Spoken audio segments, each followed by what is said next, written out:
प्रभु राम देव भगवान अल्लाह खुदा ईश आदि नाम एक ही शक्ति के हैं। वो कैसा है, कहां है, कैसे मिलता है, किसने देखा है?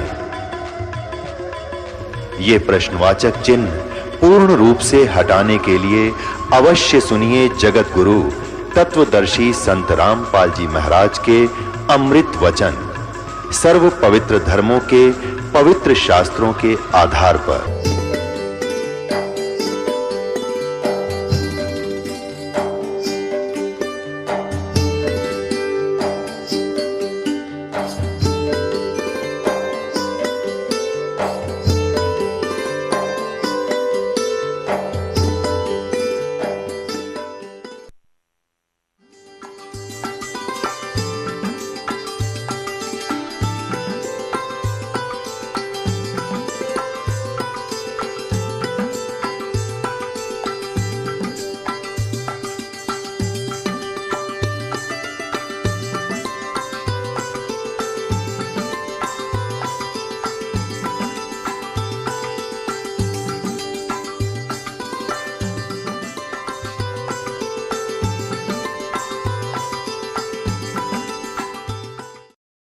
सर, पहले आप जो भी रमत करते थे या और गम्मत में जाते थे और जो भी भक्ति करते थे उससे आपको कोई लाभ नहीं मिला, तो आप बता रहे थे कि गाड़ी में पेट्रोल डालने के लिए पैसे उधार मांगने पड़ते थे।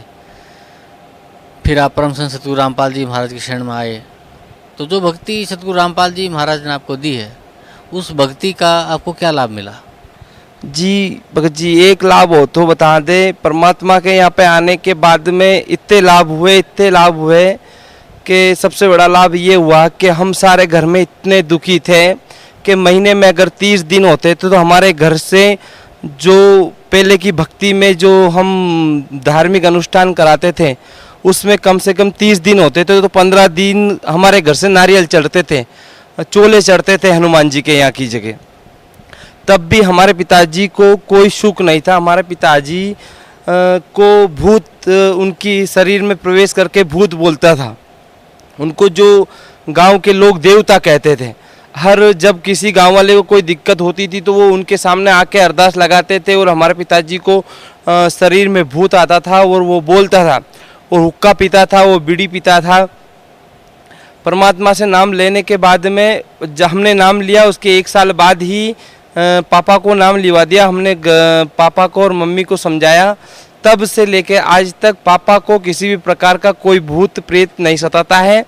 और पापा की ये स्थिति थी कि मैं भक्त समाज इस बात का मानेगा नहीं कि हम रात भर पापा के सामने बैठ करके रातें गुजारते थे, जिसके बाद में अगर महीने में 30 दिन होते थे तो पापा 20 दिन तो उस भूत प्रीत से ग्रस्त होकर के खटिया पे रहते थे।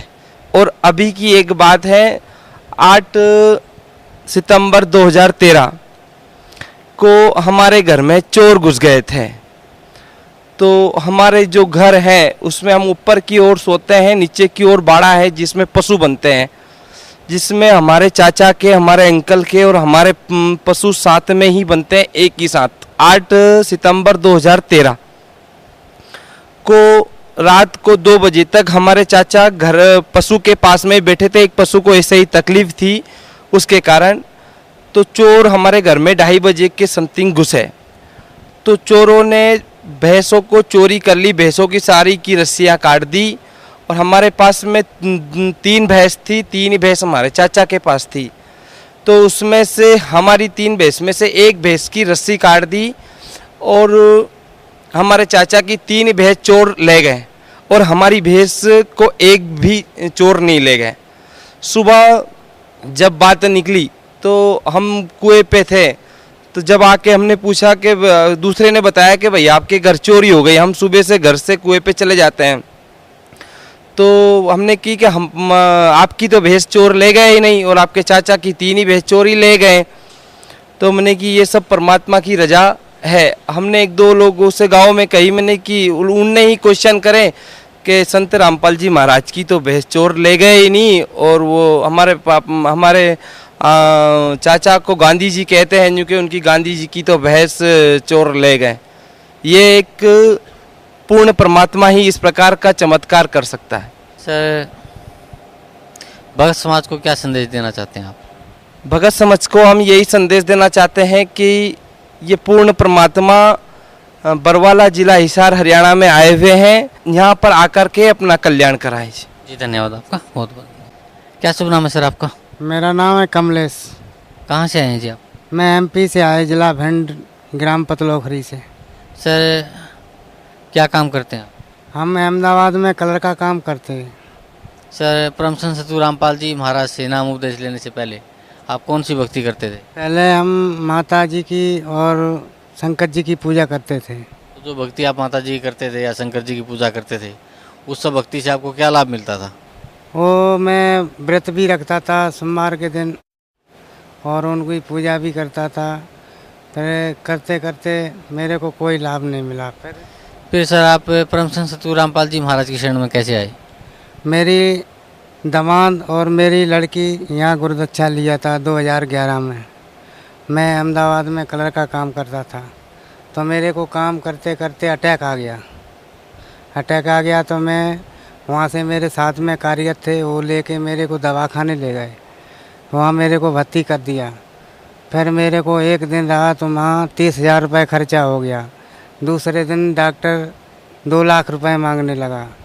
1 लाख रुपए जमा करो पहले, इनका 3 ऑपरेशन होगा। तो मेरे दामाद था, लड़की थी, मेरी लड़की का नाम ज्योति था, दामाद का नाम सोनू था। तो उनके पास 10,000 रुपये था, ज़्यादा पैसा नहीं था। तो डॉक्टर को बोला मेरे पास पैसा नहीं है। तो डॉक्टर ने बोला कि ये मरीज़ 2 बजे ख़त्म हो जाएगा जो पैसा नहीं जमा करोगे तो फिर उनने 2011 में यहाँ गुरुदक्षा लिया था हमारी लड़की ने और दामाद ने। तो यहाँ फ़ोन किया गुरुजी को। गुरुजी ने बोला कि कल 2 बजे तक छुट्टी मिल जाएगी, पैसा जमा मत करना तुम। तो वहाँ डॉक्टर से झगड़ा होने लगा हमारे दामाद से। वो बोले, डॉक्टर बोले कि जल्दी वो पैसा जमा करो, नहीं तो ये मरीज़ मर जाएगा। तो दामाद ने बोला भले मर जाने दो, हम पैसा जमा नहीं करूँगा। फिर वहाँ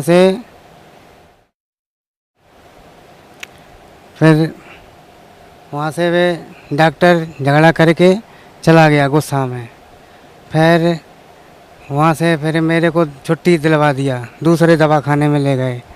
वहाँ जाके 5,000 रुपये जमा करके फिर चेकिंग करवाया पूरे शरीर का।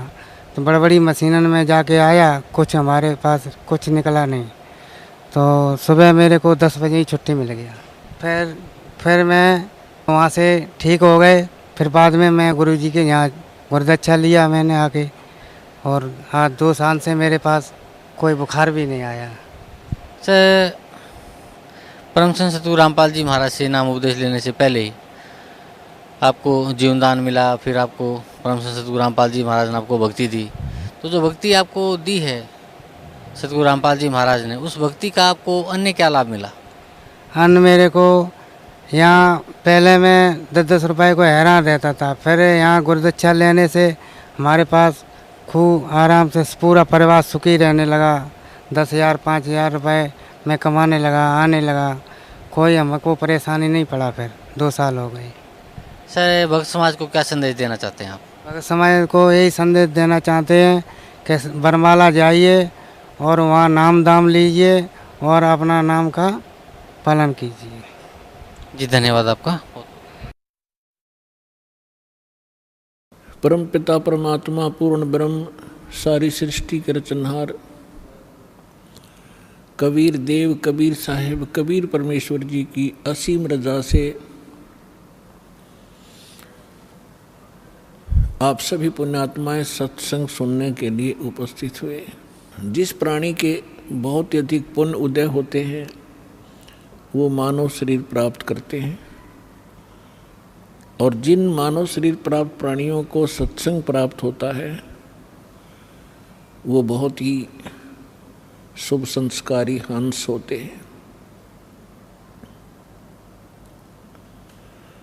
सत्संग में आने से प्राणी को ज्ञान होता है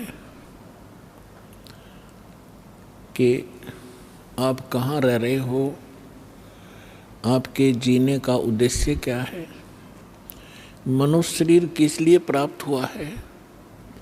आप आज मानव शरीर प्राप्त हैं और आपको कितनी सुविधाएं प्राप्त हैं।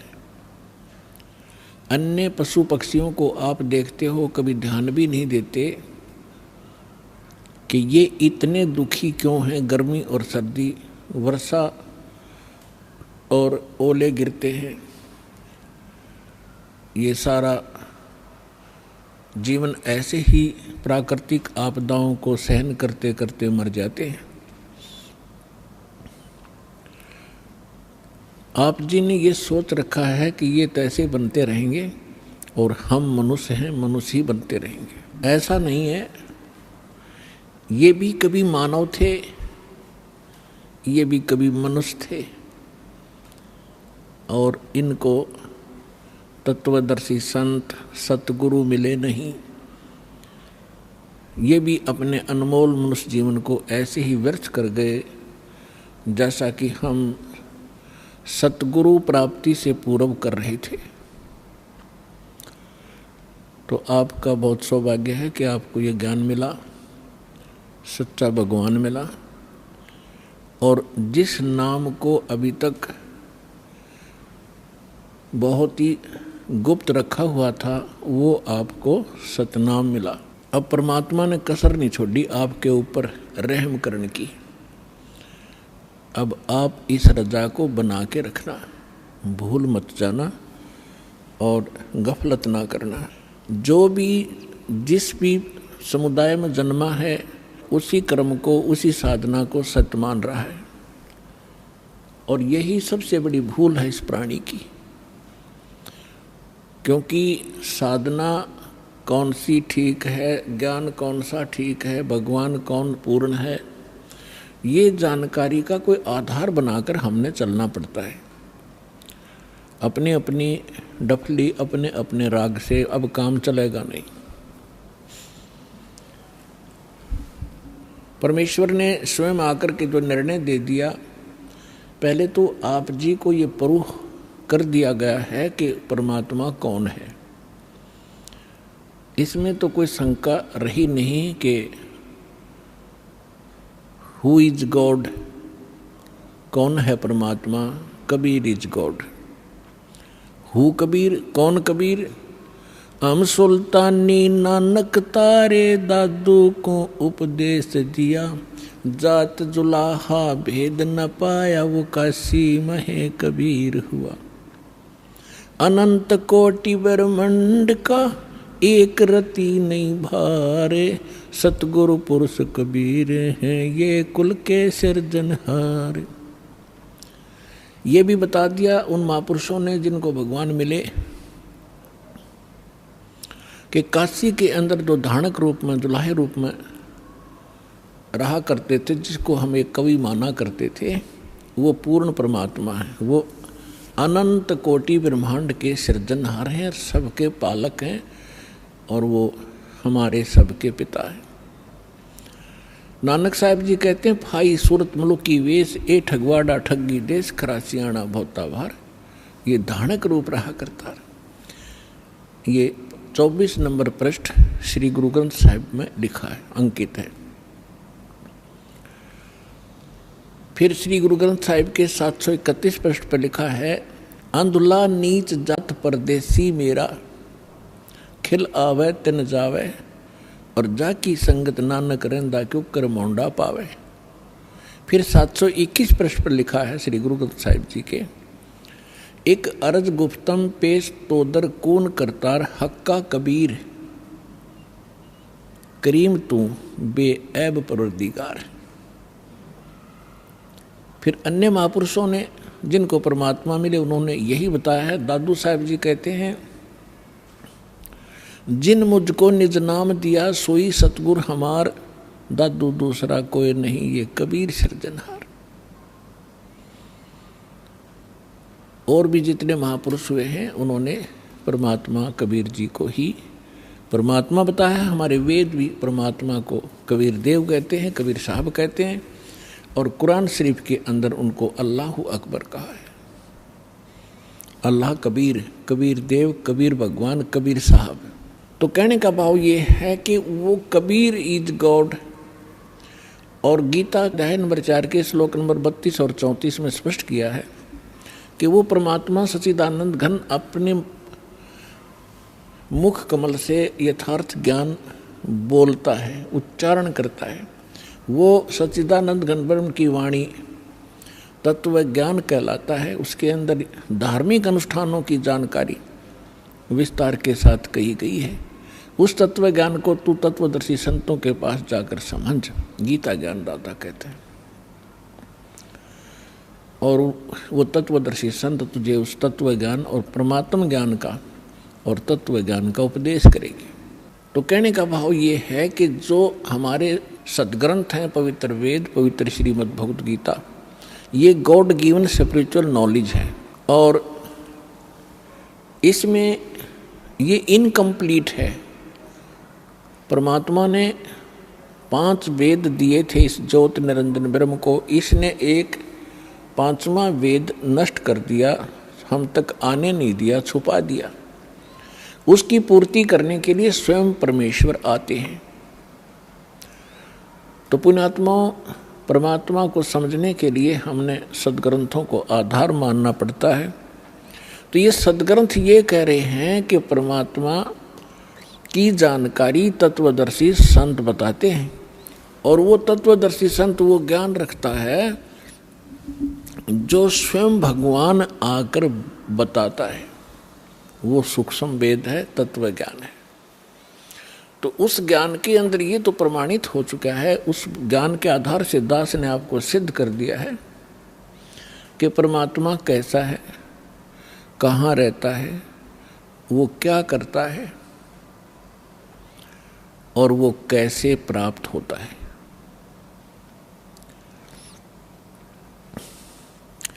तो अब हमने उस अध्यात्म ज्ञान को समझना है।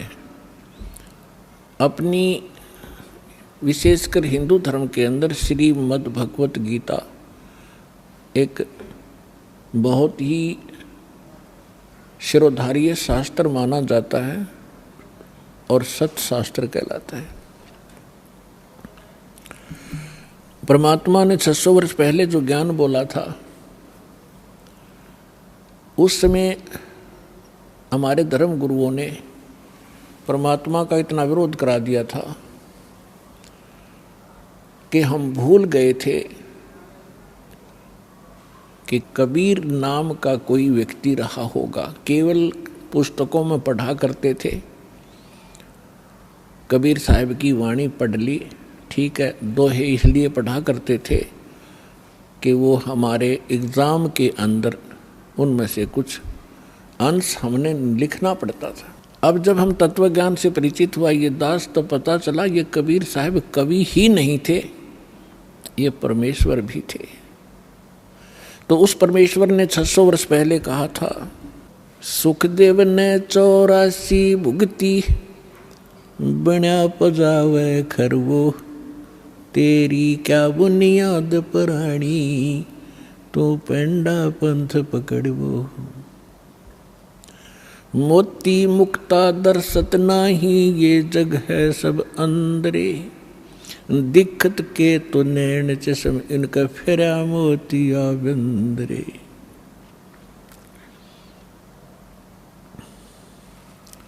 परमात्मा कहा करते थे कि जिनको तुम विद्वान मानते हो, इन पंडितों को, मंडलेश्वरों को, महर्षियों को, ये कख भी नहीं जानते, कै ख भी नहीं जानते अध्यात्म मार्ग का। आचार्य और शंकराचार्य जितने मंडलेश्वर आप जी के धर्मगुरु हैं। ऐसे ही मुसलमानों को कहा करते ये मुल्ला काजी। और जितने भी पीर ये अपनी कुरान शरीफ से भी परिचित नहीं है।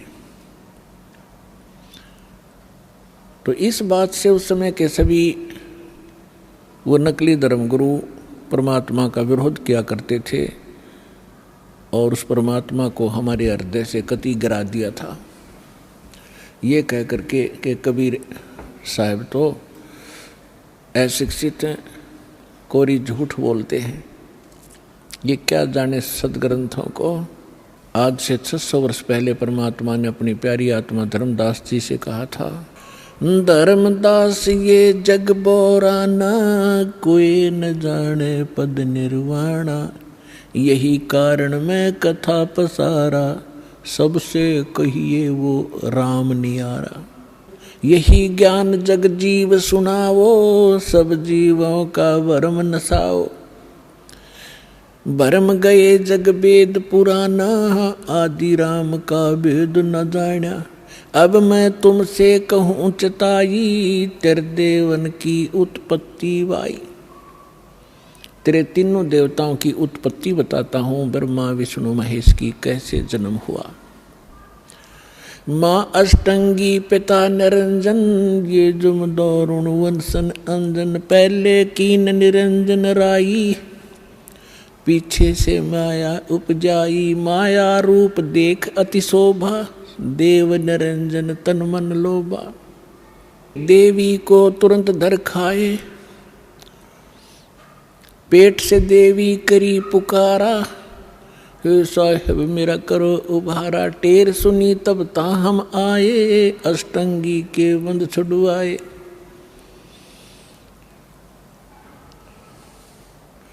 अष्टंगी और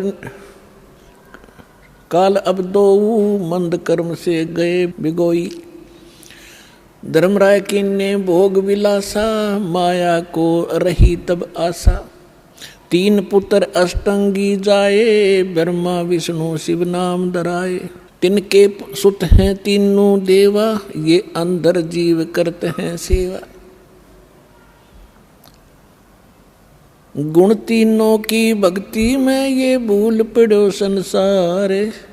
कहें कबीर निज नाम बिना कैसे उतरो पार। तीन देव की जो करते भक्ति, उनकी कदे ना होवे मुक्ति।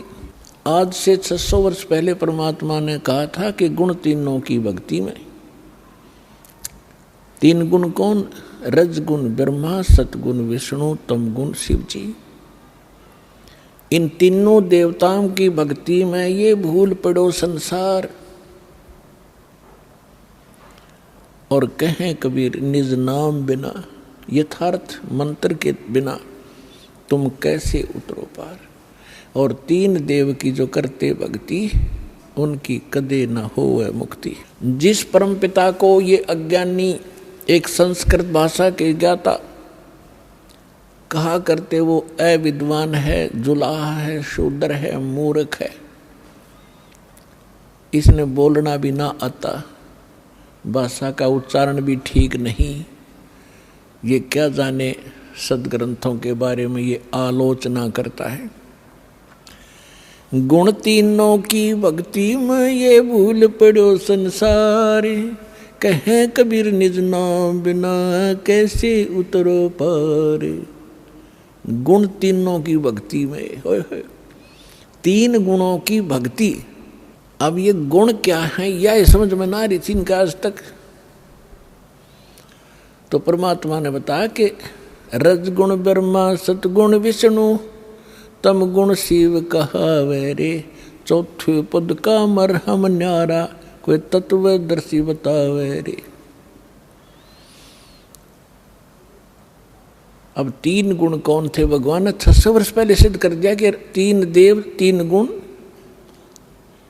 ब्रह्मा विष्णु महेश, इनकी जो भक्ति करते हैं उनकी कभी मुक्ति नहीं होगी। और हमारे दादे परदादे इनने पूज पूज कर मर गए, तो क्या मुक्त हुए? वो नहीं हुए। आपको प्रमाण दिखाते हैं। पहले आपको ये सिद्ध करते हैं ये तीन गुण क्या हैं, देखिएगा अपने ही सदग्रंथों से। अब देखो, श्रीमद् देवी भागवत से हम सिद्ध करते हैं कि तीनों गुण कौन हैं। देखिएगा, ये है श्रीमद् देवी भागवत हिंदी टीका सहित भाग 1। ये छपी कहाँ से है? अथ देवी भागवतम सभाष्टिकम सहमातम, खेमरा श्री कृष्णदास प्रकाशन, बंबई से प्रकाशित है। इसके तीसरे स्कंद में ले चलते हैं आपको। ये है अथ श्रीमद देवी भागवते भाषा टीका युक्ते तृतीय स्कंध प्रारंभते। इसके हम आपको 11 पृष्ठ पर ले चलते हैं। ये 11 पृष्ठ है और 5वें अध्याय का हम 8वां मंत्र पढ़ेंगे। हे माता, यदि हमारे ऊपर सदा आप दया युक्त हो तो हमको तमोगुण में किस प्रकार प्रदान किया? शंकर भगवान कह रहे हैं। और ब्रह्मा रजोगुण और हरि सतगुण युक्त क्यों किए? अब क्या बता रहे हैं, फिर हम संस्कार देखेंगे। यदि दया धर्मना न सदा अंबिके, आप यदि हमारे ऊपर सदा मेहरबान बताते हो, मैं तुम्हें बहुत प्यार करती हूँ, तो कथम अहम विहित, क्यों मैं बना दिया तमोगुण, तमोगुण। और कमल जय, कमल से उत्पन्न होने वाले ब्रह्मा जी को रजोगुण संभव है, रजोगुण क्यों बना दिया? और सुविहित किमो सतोगुण हरि, और विष्णु को आपने सतोगुण क्यों बना दिया? इति सिद्धम रजगुण ब्रह्मा सतगुण विष्णु तमगुण शिव जी।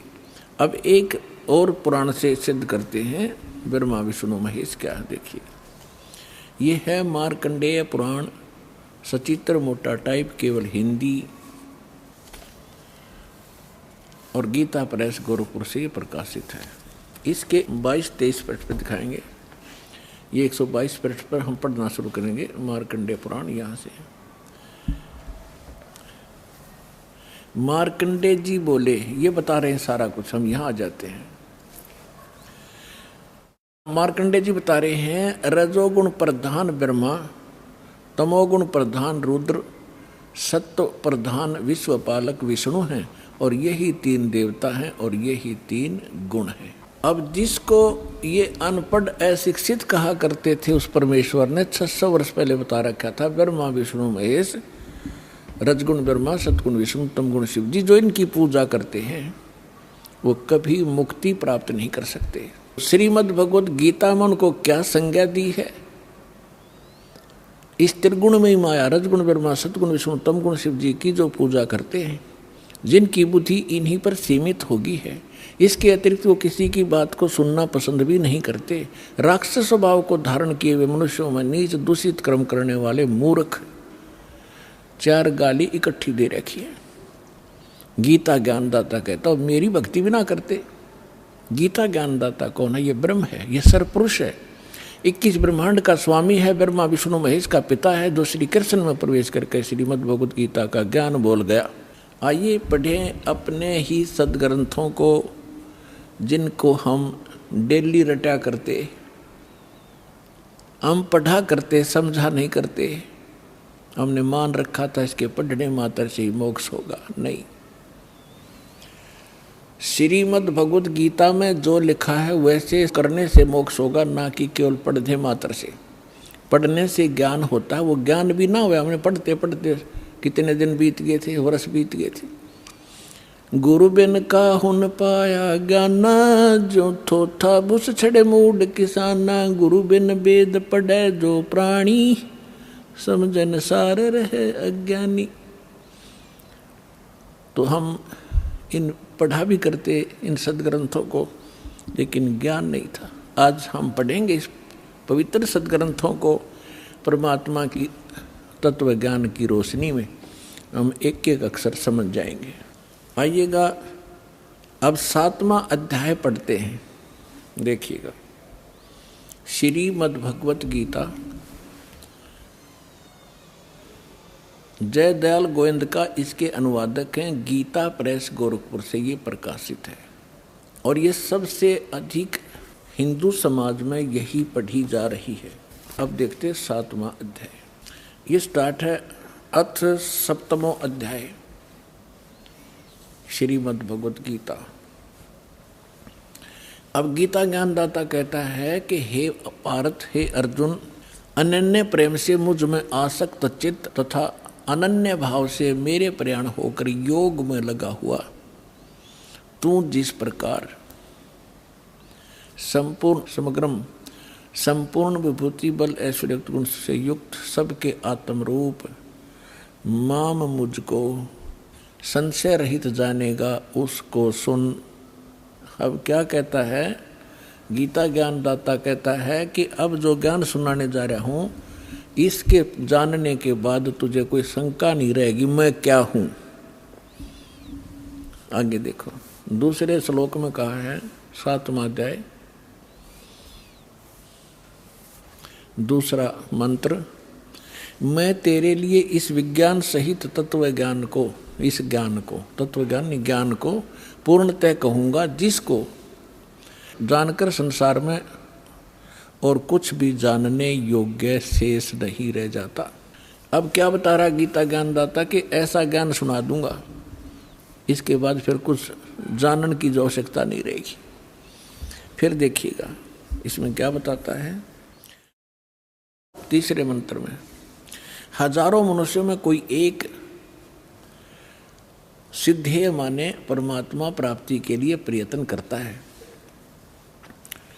और प्रयत्न करने वाले सिद्धानाम साधकों में भी कोई एक मेरे प्राण होकर मुझको तत्व से वेति माने जानता है, तत्व से जानता है। ये क्या कह रहा है कि परमात्मा की प्राप्ति के लिए हजारों में से कोई ही भक्ति करना चाहता है, परमात्मा की प्रयत्न कर रहा है। उनमें से मेरे तक भी कोई एक आधा ही पहुंचता है, ना तो नीचे के देवी देवताओं तक ही सीमित रह जाते हैं। आगे देखो फिर क्या बता रहे हैं। चौथा और पांचवें का इकट्ठा अनुवाद है, पृथ्वी जल अग्नि वायु और आकाश मन बुद्धि और अहंकार, इस प्रकार यह 8 प्रकार से विभाजित मेरी प्रकृति है। यह 8 प्रकार से भेद वाली तो अपरा मेरी जड़ प्रकृति है, और हे माँ भाव इससे दूसरी जिससे ये संपूर्ण जगत धारण किया जाता है, मेरी जीव रूपा चेतन प्रकृति जान।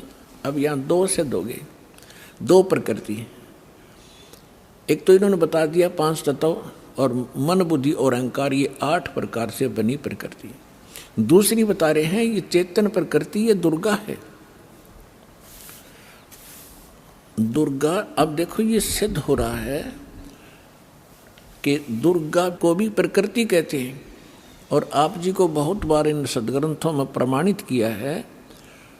जैसे श्री देवी भागवत सचित्र मोटा टाइप गीता प्रेस गोरखपुर से प्रकाशित के तीसरे स्कंद में 123 पृष्ठ पर विष्णु जी कहते हैं अपनी माँ के विषय में। अब पुण्यात्माओं ये सारे कंसेप्ट साथ साथ क्लियर करने पड़ेंगे, क्योंकि बहुत से श्रोता प्रथम बार आते हैं तो उन्होंने ये ज्ञान गहनता से सुना नहीं होता ध्यान से, और थोड़ा बहुत सुन लेते हैं, पुण्यात्मा शीघ्र प्रेरित हो जाते हैं, वो आते हैं। तो यहाँ इनको बैठकर सुनने का समय मिलता है 2 घंटे सुबह 2 घंटे शाम को, तो इसलिए यहाँ एक विशेष विस्तार के साथ ये ज्ञान सुनाया जाता है। ये श्रीमद् देवी भागवत देखिएगा, सचित्र मोटा टाइप हिंदी, गीता प्रेस गोरखपुर से प्रकाशित है, और परमात्मा चाहने वाले हिंदुओं के घरों पर लगभग रखी पाओगी। ये है संक्षिप्त श्रीमद् देवी भागवत सचित्र मोटा टाइप केवल हिंदी। प्रकाशक हैं हनुमान प्रसाद पोदार चमनलाल गोस्वामी, और गीता प्रेस गोरखपुर से प्रकाशित है। इसके 123 पृष्ठ पर पढ़ लें पर्याप्त है। 123 पृष्ठ, तीसरा स्कंद, संक्षिप्त देवी भागवत। तुम शुद्ध स्वरूपा हो, यह सारा संसार तुम ही से उद्भासित हो रहा है। मैं ब्रह्मा और शंकर हम सभी तुम्हारी कृपा से विद्यमान हैं। हमारा आविर्भाव माने जन्म, तिरोभाव माने मृत्यु हुआ करता है। हमारा तो जन्म मृत्यु होता है, केवल तुम ही नित्य हो, जगत जननी हो, प्रकृति और सनातनी देवी हो। भगवान शंकर बोले यदि भगवान विष्णु तुमसे ही प्रकट हुए हैं तो उनके बाद उत्पन्न होने वाले ब्रह्मा भी तुम्हारी बालक हुए, फिर मैं तमोगुणी लीला करने वाला शंकर क्या तुम्हारी संतान नहीं हुआ? अर्थात मुझे भी उत्पन्न करने वाले तुम ही हो। शिवे, संपूर्ण संसार की सृष्टि करने में तुम बड़ी चतुर हो। शिवे, शिवे भी कहा इसको। इस संसार की सृष्टि, स्थिति और संहार में तुम्हारे गुण सदा समर्थ हैं। उन्हीं तीनों गुणों से उत्पन्न हम, तीनों गुणों, रजगुण ब्रह्मा, सतगुण विष्णु, तम गुण शिव जी, उन्हीं तीनों गुणों से उत्पन्न हम ब्रह्मा, विष्णु एवं शंकर नियमानुसार कार्य में तत्पर रहते हैं। अब ये क्या सिद्ध हो गया? इस थोड़ी सी पंक्तियों में कितने कंसेप्ट क्लियर हो गए। नंबर 1, ब्रह्मा विष्णु महेश की जन्म मृत्यु होती है। नंबर 2, दुर्गा को प्रकृति कहते हैं। नंबर 3, ब्रह्मा विष्णु महेश की माता दुर्गा है। और नंबर 4, रजगुण ब्रह्मा, सतगुण विष्णु, तमगुण शिव जी। नंबर 5, ये केवल वर्क डन ही दे सकते हैं, जैसा कर्म जीव ने किया उसमें कोई परिवर्तन नहीं कर सकते, नियमित कार्य ही कर सकते। ये 5 कंसेप्ट, 5 पॉइंट कति सिद्ध हो गए। अब थोड़ा सा और दिखाते हैं आपको। ये देखिएगा संक्षिप्त शिवपुराण। इस संक्षिप्त शिवपुराण के अंदर ये गीता प्रेस गोरखपुर से प्रकाशित है, सचित्र मोटा टाइप, केवल हिंदी। और ये कहाँ से प्रकाशित है देखिएगा, हनुमान प्रसाद पोदार इसका, इनके संपादक हैं और प्रकाशक हैं। ये गीता प्रेस गोरखपुर, गोविंद वन कार्यालय, कोलकाता का संस्थान। यहाँ देखिएगा संक्षिप्त शिवपुराण 98 पृष्ठ से हम थोड़ा सा पढ़ेंगे। यहाँ 5वां अध्याय रुद्र संहिता का हम पढ़ेंगे, 6ठा। 5वें के एंड को पढ़ रहे हैं। अपने पुत्र नारद की बात सुनकर लोक पितामह ब्रह्मा वह इस प्रकार बोले। 5वां अध्याय समाप्त हुआ, 6ठा प्रारंभ हुआ रुद्र संहिता का 99 पृष्ठ पे। नारद ने पूछा था कि सृष्टि की रचना बताइए भगवान पिताजी ब्रह्मा जी से। तो ब्रह्मा जी ने बताया, अब आपके रूबरू पढ़कर सुनाता हूँ। ब्रह्मा जी ने कहा ब्राह्मण श्रोमणे, तुम सदा समस्त जग के उपकार में लगे रहते हो। तुमने लोगों के हित की कामना से बहुत उत्तम बात पूछी है। जिसमें समस्त चराचर जगत नष्ट हो गया था, सर्वत्र केवल अंधकार ही अंधकार था, न सूर्य दिखाई देते थे, न चंद्रमा आदि आदि कुछ भी नहीं थे। उस समय तत्सद्ब्रह्म, जिस श्रुति में सत सुना जाता है, इस श्रुति में जो सत सुना जाता है एकमात्र वही शेष था। 100 पृष्ठ पे जिस परब्रह्म के विषय में ज्ञान और अज्ञान से पूर्ण युक्तियों द्वारा इस प्रकार विकल्प किए जाते हैं। यानी ब्रह्मा जी कह रहे हैं कुछ सच्ची कुछ झूठी जो मैंने सुनी है वो बता रहा हूँ। उसने कुछ काल के बाद, कुछ समय के उपरांत द्वितीय की इच्छा प्रकट की। उसके भीतर एक से अनेक होने के संकल्प उदित हुए। तब उस निराकार परमात्मा ने अपनी लीला शक्ति से अपने लिए एक मूर्ति की कल्पना की। इनका क्या मानना है कि परमात्मा मूलतः निराकार है और उसने फिर अपने आकार में आने की सोची, तब क्या बन गया? वो सदाशिव बन गया। फिर वो सदाशिव बन गए। अब देखो क्लियर होगा यहाँ से। उसने कल्पना की, मूर्ति की कल्पना की अपने लिए। उस निराकार परमात्मा ने अपनी लीला शक्ति से अपने लिए मूर्ति की कल्पना की। जो मूर्ति रहित परम ब्रह्म है उसकी मूर्ति यहाँ देखिए, भगवान सदाशिव हैं। अब सदाशिव कौन है ये देखना ध्यान से। ये किसको सदाशिव कहते हैं? अर्वाचीन और प्राचीन विद्वान उन्हीं को ईश्वर कहते हैं। उस समय एकाकी रहकर स्वेच्छानुसार विहार करने वाले उन सदाशिव ने अपने विग्रह से स्वयं ही स्वरूप भूता शक्ति की सृष्टि की, जो उनके अपने श्री अंग से कभी अलग होने वाली नहीं थी। उस पराशक्ति को प्रधान भी कहते हैं, प्रकृति भी कहते हैं। गुणवती माया बुद्धि तत्व की जननी तथा विकार रहित कहा है। वह शक्ति अंबिका कही गई है। उसी को प्रकृति सर्वेश्वरी त्रिदेव जननी, तीनों देवताओं को उत्पन्न करने वाली उनकी माता, ब्रह्मा विष्णु महेश की माता, नेता और मूल कारण भी कहते हैं। सदाशिव द्वारा प्रकट की गई उस शक्ति की 8 भुजाएं हैं। हो गया क्लियर? अब ये दुर्गा के विषय में है, और सदाशिव ये कौन है? ये काल है। आगे और क्लियर हो जाएगा। अब इसमें क्या सिद्ध हो गया कि प्रकृति भी दुर्गा को कहते हैं और प्रधान भी दुर्गा को कहते हैं। गीता अध्याय नंबर 14 के श्लोक नंबर 3 से 5 में कति स्पष्ट किया गया है। ये काल कहता है, गीता बोलने वाला ब्रह्म कहता है कि दुर्गा तो मेरी प्रकृति तो मेरी पत्नी है, सब जीवों को उत्पन्न करने वाली माता है, मैं इसके गर्भ में बीज स्थापन करने वाला सबका पिता हूँ। प्रकृति से उत्पन्न ये तीनों गुण इस जीव को कर्मानुसार यहाँ बांधे रखते हैं, जकड़े रखते हैं। तीनों गुण कौन सी सिद्ध होगी? रजगुण ब्रह्मा, सतगुण विष्णु, तमगुण शिव जी। ये देखिएगा अध्याय 14 और सुनाता हूँ आपको। ताजा ताजा है, ये जल्दी समझ में आ जाएगा।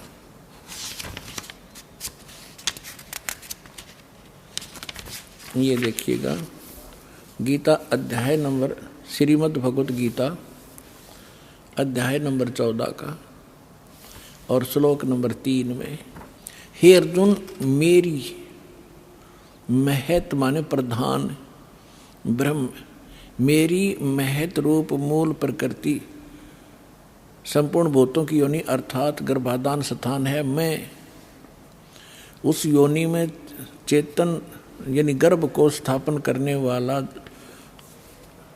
तत्व करता हूँ। उसके संयोग से जड़ते इतने से नहीं, सब भूतों की, सब प्राणियों की उत्पत्ति होती है। 4 में क्या कहा है? हे अर्जुन, नाना प्रकार की सब योनियों में जितनी मूर्तियां अर्थात शरीरधारी प्राणी उत्पन्न होते हैं, प्रकृति दुर्गा, प्रकृति यानी दुर्गा उन सब की गर्भ धारण करने वाली माता है और मैं बीज स्थापन करने वाला पिता हूँ। और 5वें में क्या कहा है? हे अर्जुन, सतगुण, रजगुण और तमगुण ये प्रकृति से उत्पन्न, दुर्गा से उत्पन्न ब्रह्मा विष्णु महेश, विष्णु ब्रह्मा महेश तीनों गुण, ये तीनों देवता अविनाशी जीव आत्मा को शरीर में बांधते हैं। अब इसने काल ने हमें मूर्ख बनाने के लिए ब्रह्मा विष्णु महेश के सिर ठेकरा फोड़ दिया कि ये तीनों देवता ही सबको यहाँ फंसा कर रखते हैं। परमात्मा ने आकर बताया, ब्रह्मा विष्णु महेश्वर माया और ये धर्म राया कहिए, इन 5 मिल पर पंच बनाया, वाणी हमरी लइए। ब्रह्मा विष्णु महेश दुर्गा और काल ने इन 5 ने मिलकर ये प्रपंच रच रखा है। हमारी बात को गहराई से सोचियो बच्चों, परमात्मा ने कहा। अब ये सिद्ध हो ही रहा है, ये 5 मिलकर जकड़े बैठे हमारे को। इन 5 मिल जीव अटकाए, युगन युगन हम आन छुटाए, बंदी छोड़ हमारा नामम, अजर अमर है अस्थिर ठामम, अमर करूं सतलोक पठाऊं, ताते बंदी छोड़ कहाऊं। यहाँ पवित्र शिव पुराण को हमने फिर उठा लिया, श्रीमद् भगवत गीता को रख दिया, उसमें से इतना ही लेना था। अब देखिएगा, ये संक्षिप्त शिव पुराण हम पढ़ रहे हैं और 100 पृष्ठ पे पढ़ रहे थे। यहाँ आगे थे हम,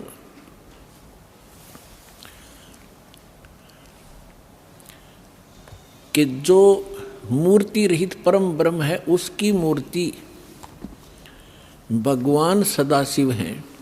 अर्वाचीन और प्राचीन विद्वान उन्हीं के ईश्वर कहते हैं। उस समय एकाकी रहकर स्वेच्छानुसार विहार करने वाले सदाशिव ने अपने विग्रह से स्वयं ही एक स्वरूप भूता शक्ति की सृष्टि की, जो उनके अपने श्रीअंग से कभी अलग होने वाली नहीं थी। उस पराशक्ति को अपने विग्रह माने शरीर से निकाली दुर्गा को, ये खुद मान रहे हैं। पुण्यात्माओं, परमात्मा आए थे, ब्रह्मा जी को मिले, विष्णु जी को मिले, शिव जी को मिले, पहली बार तो इन्होंने ज्ञान सुना ढंग से।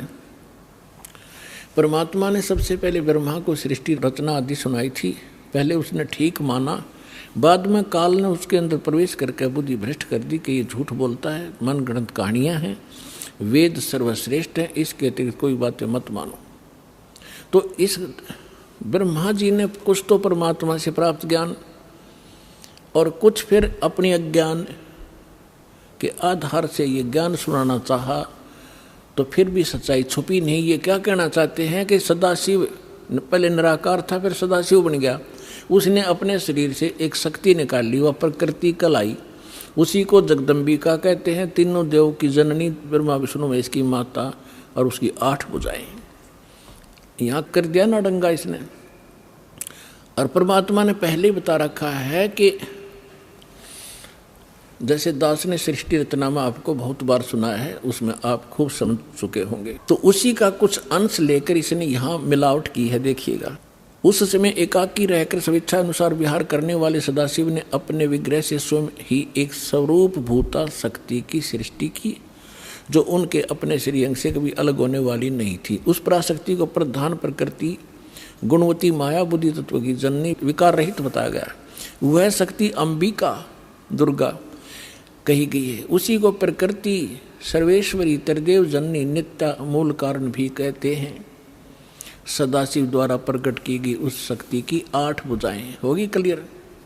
नाना प्रकार के आभूषण उसके श्री अंग की शोभा बढ़ाते हैं, श्री अंगों की।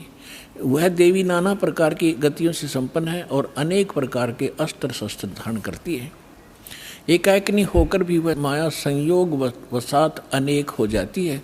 वे जो सदाशिव हैं, अब ये डेफिनेशन है उस काल की, ब्रह्मा जी बता रहे हैं और अपने सदग्रंथों में लिखा है। देखिएगा, वे जो सदाशिव हैं उन्हें परम पुरुष ईश्वर शिव शंभु और महेश्वर कहते हैं। यहाँ देखना, वे अपने सारे अंगों में भस्म रमाए रहते हैं। उन काल रूपी ब्रह्म ने एक ही समय में शक्ति के नाथ नहीं, शक्ति के साथ, दुर्गा के साथ शिवलोक नामक अक्षेत्र का निर्माण किया था। उस उत्तम अक्षेत्र को काशी कहते हैं। वह परम निर्वाण या मोक्ष स्थान है जो सबके ऊपर विराजमान है। वह प्रिय और प्रियतम रूप, पति पत्नी रूप में शक्ति और शिव, दुर्गा और ये काल, ये स्पष्ट कह दिया। वो काल रूपी ब्रह्म ने, यो काल कहो ब्रह्म कहो, काल रूपी ब्रह्म कहो, सदाशिव कहो, ये ब्रह्म है। शक्ति और शिव ने, दुर्गा और काल ने, वे प्रिय और प्रियतम रूप यानी पति पत्नी रूप में शक्ति यानी दुर्गा और शिव जो परमानंद स्वरूप हैं, उस मनोरम अक्षेत्र में नित्य निवास करते हैं। मुने शिव और शिवा ने, काल और दुर्गा ने प्रलय काल में भी कभी उस अक्षेत्र को अपने सानिध्य से मुक्त नहीं किया। देवऋषि एक समय आनंद वन में रमण करते हुए शिवा और शिव के मन में यह इच्छा हुई कि किसी दूसरे पुरुष की सृष्टि करनी चाहिए, जिस पर यह सृष्टि संचालन का महान भार रखकर हम दोनों केवल काशी में रहकर इच्छा अनुसार विचरें और निर्वाण धारण करें। अब इन्होंने सोचा कि कोई पुत्र उत्पन्न करते हैं, उसको ये सारा काम संभलवा देंगे, हम निर्वाण धारण करेंगे, एकांत में रहा करेंगे। ये देखिए, ऐसा निश्चय करके शक्ति सहित सर्वव्यापी परमेश्वर शिव ने अपने वाम भाग के 10वें अंग पर अमृत मल दिया। फिर तो वहां से एक पुरुष प्रकट हुआ, यानी पति पत्नी व्यवहार किया, वहां से एक पुत्र उत्पन्न हुआ, उसका नाम के रखा। 102 पृष्ठ पे संक्षिप्त शिव पुराण 102 पृष्ठ पे शिव ने कहा वत्स, उस काल ने कहा बेटा, व्यापक होने के कारण तुम्हारा विष्णु नाम विख्यात हुआ, विष्णु धर दिया तेरा नाम। अब फिर हम यहाँ आते हैं, ये हमने 6वां अध्याय पढ़ लिया रुद्र संहिता का 7वां, ये 7वां अध्याय 103 पृष्ठ पे। ब्रह्मा जी कहते हैं देवर से तत्पश्चात कल्याणकारी परमेश्वर शाम सदाशिव ने, काल ने पूर्ववत प्रयत्न करके जैसे अपनी दुर्गा से विष्णु की उत्पत्ति की, मुझे अपने दाहिने अंग से उत्पन्न किया। बस बात खत्म। अब यहाँ समस्या आ गई अनुवादकर्ता ने क्योंकि इनको ज्ञान तो था नहीं, इनका उद्देश्य फिर इसको सब उलट सुलट करना ही था। अब इसको समस्या पैदा होगी कि शिव से शिव की उत्पत्ति कैसे बताऊं। अनुवादकर्ता ने गोल मोल कर दिया। कहते हैं चोर चुरावे तूंबड़ी और गड्ढे पानी में, वो गड्ढे हुआ ऊपर आवे सच्चाई छानी ना। अब यहाँ आपको हम विद्वेश्वर संहिता इसी शिव पुराण के अंदर एक अध्याय है, उसमें दिखाते हैं कि एक समय ब्रह्मा और विष्णु का झगड़ा हो गया। ब्रह्मा जी बोला मैं तेरा बाप विष्णु जी को, विष्णु जी बोले मैं तेरा पिता, तो मेरे नाभि कमल से उत्पन्न हुआ। ब्रह्मा जी कहने लगे मैं सारी सृष्टि का पिता, मैं प्रजापिता हूँ। इन सूखी फीत ला रहे थे आप पे, इन दोनों का युद्ध हो गया इससे बात पे। तो इस काल ने सोचा है लड़का मरेंगे और मैंने इनसे सृष्टि रचवानी अपने खाने के लिए। इनके बीच में एक स्तंभ, एक लिंग खड़ा कर दिया सफ़ेद तेजों में, बहुत बहुत ही विस्तार, जिसकी और छोर भी इन दोनों को नहीं पाया। तो लंबा कथा ना बना के तो आपने खूब पढ़ रखी है, हम अपने मतलब की सुनेंगे।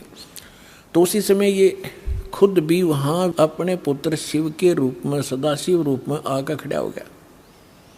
फिर इनको लग गया ज्ञान समझाने। देखिएगा ये है ब्रह्मा विष्णु लड़े थे, इनके बीच में स्तंभ खड़ा कर दिया। संक्षिप्त शिवपुराण 24 पृष्ठ पे, गीता प्रेस गोरखपुर से प्रकाशित, सचित्र मोटा टाइप के।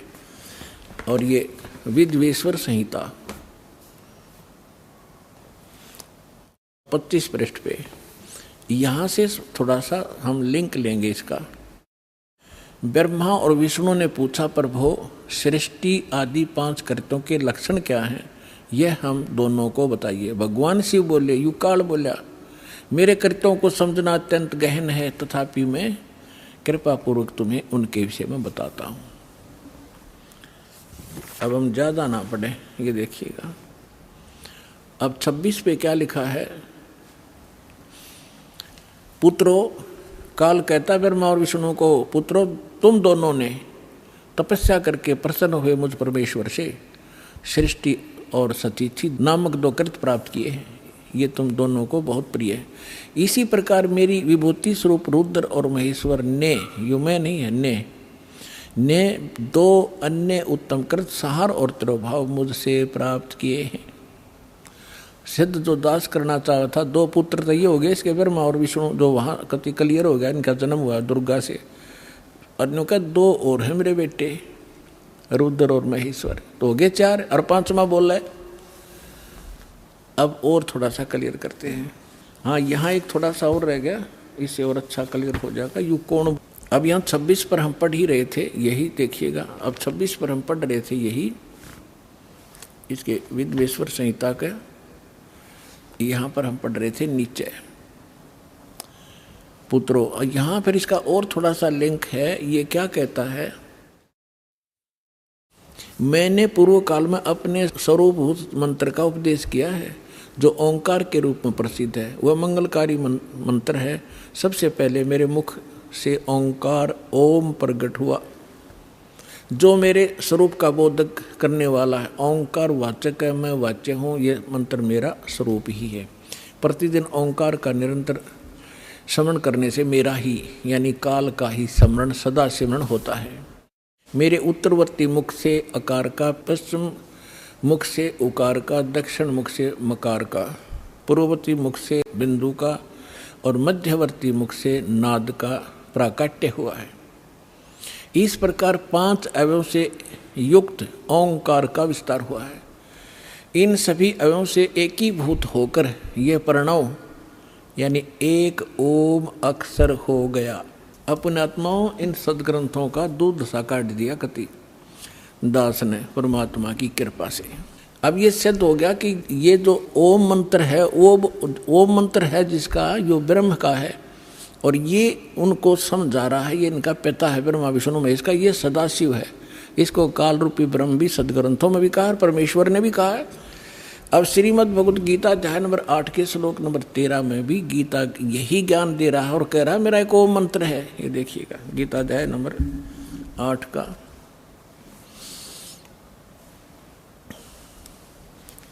गीता अध्याय नंबर 8 का श्लोक नंबर 13 आपको दिखाते हैं।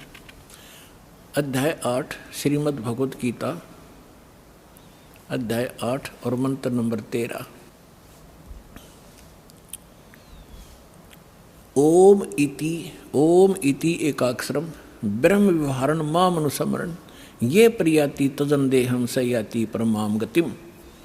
माम ब्रह्म, मुझ ब्रह्म का ओम ओम, यह एक अक्षर मंत्र है, एक अक्षरम, नथिंग एल्स। व्यवहारण अनुसमरण, उच्चारण करके सुमन करता हुआ, यह प्रियाति तजन देहम, जो शरीर छोड़कर जाता है, सयाति परमाम गतिम, जो ओम से मिलने वाली परम गति है उसको प्राप्त होता है। ओम अर्थ इन्होंने ये ओम किया, जो पुरुष ओम ओम इस एक अक्षर रूप ब्रह्म को उच्चारण करता है, एक अक्षर रूप ब्रह्म कहेंगे, ये तीनों का मुझ ब्रह्म का केवल एक ओम मंत्र है, इसका उच्चारण करता हो जो शरीर छोड़कर जाता हो, ब्रह्म से होने वाली जो मोक्ष है उसको प्राप्त करता हो। ब्रह्म से कौन सी उपलब्धि है? ब्रह्म से उपलब्धि है ब्रह्मलोक। अब ये देखिएगा 16वां श्लोक है 8वें अध्याय का। हे अर्जुन, ब्रह्मलोक पर्यंत सब लोग पुनरावृत्ति में हैं, यानी ब्रह्मलोक में गए हुए प्राणी भी इन दोबारा जन्म मृत्यु में आते हैं। पुनरावृत्ति का इन्होंने विश्लेषण भी किया है, अर्थात जिनको प्राप्त होकर पीछे संसार में आना पड़े, यानी ब्रह्मलोक में गए हुए प्राणी भी पुनर्जन्म में आते।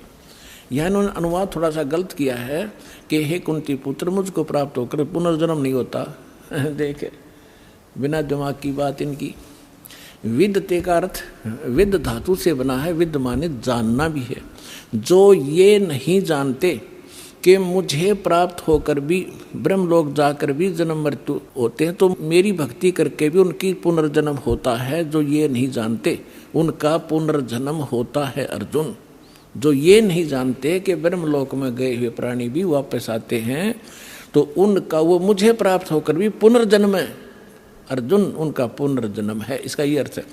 यदि हम इनका ये अनुवाद सच्चा माने तो अध्याय नंबर 2 का श्लोक नंबर 12, अध्याय नंबर 2 का श्लोक नंबर 12 और अध्याय नंबर 4 का श्लोक नंबर 5 और 9, अध्याय नंबर 10 के श्लोक नंबर 2 ये कति गलत हो जाते हैं। देखिएगा श्रीमद् भगवत गीता अध्याय नंबर 2 और श्लोक नंबर 12। न तो ऐसा ही है कि मैं किसी काल में नहीं था, गीता ज्ञानदाता कह रहा ये ब्रह्म, अथवा तू नहीं था, अथवा ये राजा लोग नहीं थे, और न ऐसा ही है कि इससे आगे हम सब नहीं रहेंगे। और इसके साथ ही देखना है, इसी दूसरे अध्याय का 17वें श्लोक में स्पष्ट कर दिया है कि अविनाशी तो उसको जान जिससे, अविनाशी यानी नाश रही कहो अविनाशी को, अविनाशी तो उसको जान जिससे यह संपूर्ण जगत व्याप्त है, और इस अविनाशी का विनाश करने में कोई भी समर्थ नहीं है। यानी गीता ज्ञान दाता से कोई अन्य है जो वास्तव में अविनाशी है, जिसने सारे ब्रह्मांडों की रचना की है और वही रोके हुए। अध्याय नंबर 4 के श्लोक नंबर 5 और 9 में ये देखिएगा, ये है अध्याय नंबर 4 श्रीमद् भगवत गीता। इसका यहाँ ये 5वां मंत्र यहाँ से स्टार्ट है, लेकिन इसका अनुवाद यहाँ पर है। हे परंतम अर्जुन, मेरे और तेरे बहुत से जन्म हो चुके हैं। इति सिद्धम, गीता ज्ञानदाता भी जन्म मरता है, अविनाशी नहीं है ये। तेरे और मेरे बहुत से जन्म हो चुके हैं, उन सबको तू नहीं जानता, मैं जानता हूँ। और 9वें श्लोक में क्या कहा है, अध्याय नंबर 4 के और श्लोक नंबर 9 में, मेरे जन्म और कर्म अलौकिक हैं, दिव्य हैं। अध्याय नंबर 10 के श्लोक नंबर 2 में, अध्याय नंबर 10 और श्लोक नंबर 2 में, मेरी उत्पत्ति को, मेरे जन्म को न देवता लोग जानते हैं न महर्षि जन जानते, क्योंकि मैं सब प्रकार से देवताओं और महर्षियों का आदि कारण यानी इनका जन्मदाता हूँ।